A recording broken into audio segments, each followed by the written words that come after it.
This video is to show you how to follow up with leads that are in the database that we've already reached out to one time. So every, or more one time or more than one time. So every day, your job is going to be going on Zillow, entering all of the new for sale by owners into the database, and you're going to be calling all of the ones that need to be called for the first time because our priorities are leads that we've never talked to before. And then after we call the leads we've never talked to before, then we want to make sure we follow up with the leads we've talked to in the past. So after we've looked for all of the leads that have been added in the last 24 hours, or listings that have been added to the last 24 hours on Zillow, after we've called those people for the first time, we're going to move on to the lead follow-up process.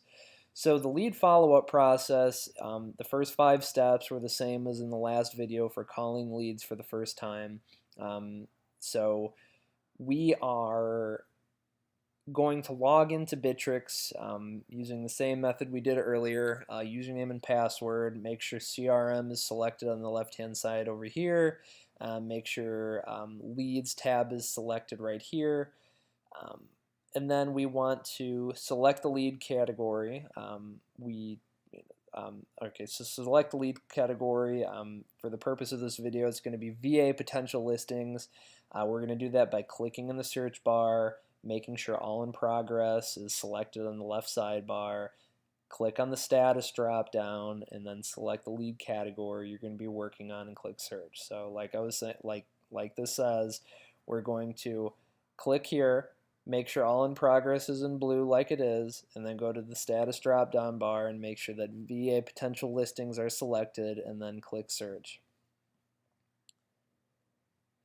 It looks like it just signed me out. I'm not sure why, but for the purpose of this video, I guess I'll just sign back in, and that'll reiterate the sign-in process. So sweet. Okay, so VA potential listings are selected. So a list of leads in that category will be displayed. Click on list. We have list selected here, not this. That shows you leads in a goofy way, which I don't really like.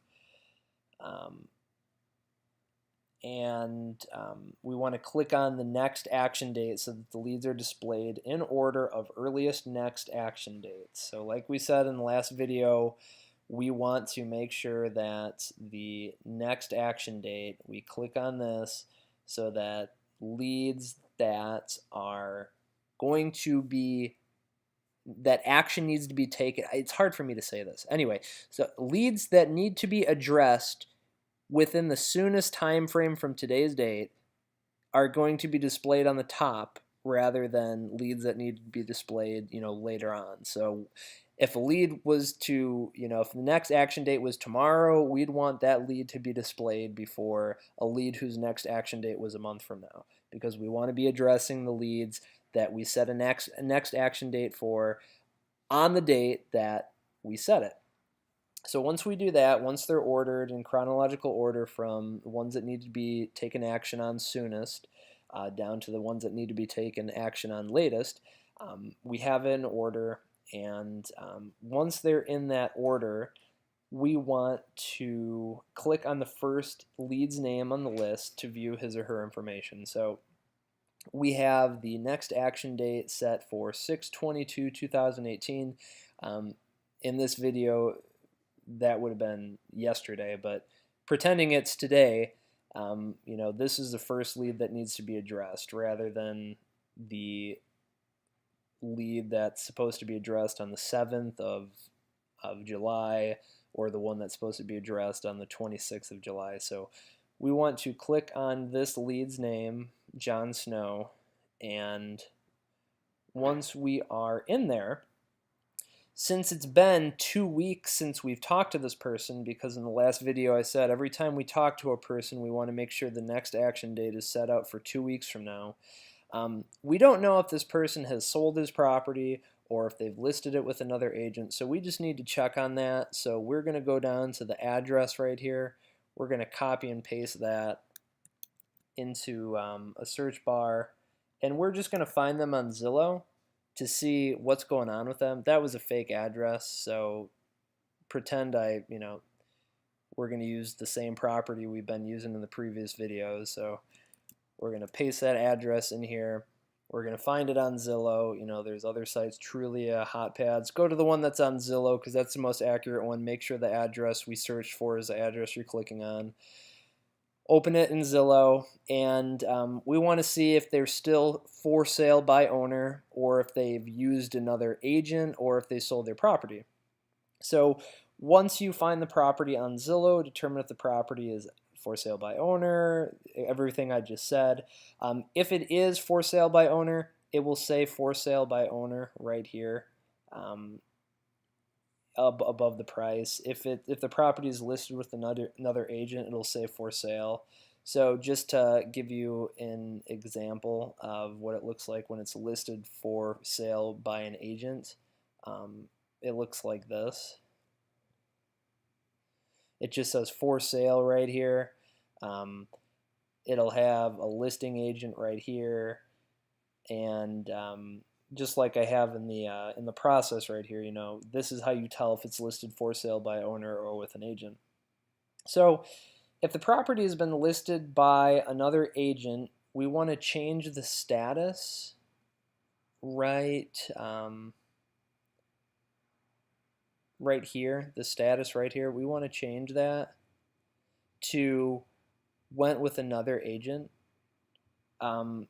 That's if it's being listed with another agent, and we'll click that and we'll click save, and then it'll go into that category and we won't have to deal with that lead again.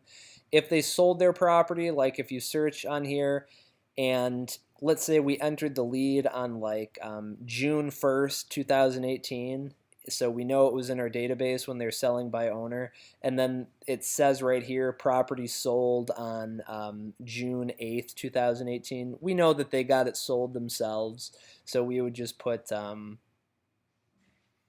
sold for sale by owner right here, and then we'd click save.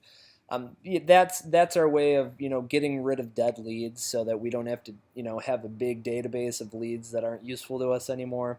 But if the property is still for sale by owner, which it is right here, we're going to pretty much just follow up with the lead using the call script that we have called the for sale by owner follow-up script. And it's really quick and really simple. I mean, the point is just to keep touching base with the people and seeing where they're at. It's just pretty much 4 lines. I may edit this in the future so it has a little bit more, but essentially we're just going to call them, ask them these 4 questions or say these 4 lines, and pretty much just see, I mean, we're just asking if they want any assistance from us or any information, or and if they do, the point is to schedule an appointment with them. If that happens, like I said, it's going to be rare. And you'd want to enter on the next action state. Have Jordan meet seller at property on like 7/11/2018, and then you'd change the next action date, to be 7/11/2018. Select that, save it, and then you'd call me immediately. Or you text me or email me, but it's really important if the client needs information or they want to set an appointment. I mean, that's the whole purpose of us doing this. So if that ever happens, you want to get a hold of me right away. But most of the time it's not. So we are going to just go over to the call script, ask them these questions, and pretty much they're not going to want to do anything, so we're just going to keep their next action date as follow-up, because we're just going to keep following up with them every 2 weeks to see if they're ready to list with us. And then we are going to set the next action date for 2 weeks after today's date, the date that we're calling them on. So that's just, that's what we're going to be doing every time. So if you followed up with them on the 7th of July, you change the next action date to the 21st of July, select that. And also, one other thing I want you to be changing is how long their property's been on the market. So when we first added the property, it was on the market for 2 days. You know, when you call them in 2 weeks from the day that you added it, that's going to be another 14 days. So you're going to change that 2 days on the days on market to 16 days. And the reason we do this is because as for sale by owners get closer to the 66-day mark, statistics show that they're more likely to use an agent. So I want to be keeping track of that information. So after we, update the the call script or the CRM. And by the way, when we call them, we always need to enter in the comments field the date that we called them, or the date that we followed up with them. So if we followed up with them on the 7th, we would put 7/7/2018, and then if they aren't ready to sell it yet, we would say not ready to sell. If they want to sell, you can say set up listing appointment. Or if you got their voicemail, you just say, got voicemail, and you don't need to leave a voicemail. But every single time that we call a lead or reach out to them, we always need to update this and say the date that we talked to them, and then, just a brief little blurb about what we talked to them about, what was going on. It just keeps track of how many times we've reached out to them. So we'd be doing that every single time that we call a lead. And once we got all that filled in, we'd click save down here, and that updates the lead. I accidentally didn't change this from, we want to actually, I kept it as sold for sale by owner. That kills the lead. If you accidentally have it on that, it'll remove the lead from that list. You want to make sure that it's on VA potential listings. So, if you ever do that and you can't re-edit it, just let me know, because I'll have to change it for you. But I know, again, this video was a little all over the place, but hopefully it was it was what you needed for knowing how to follow up with leads. And we'll go over the call script at a later date so you know how to do all of that.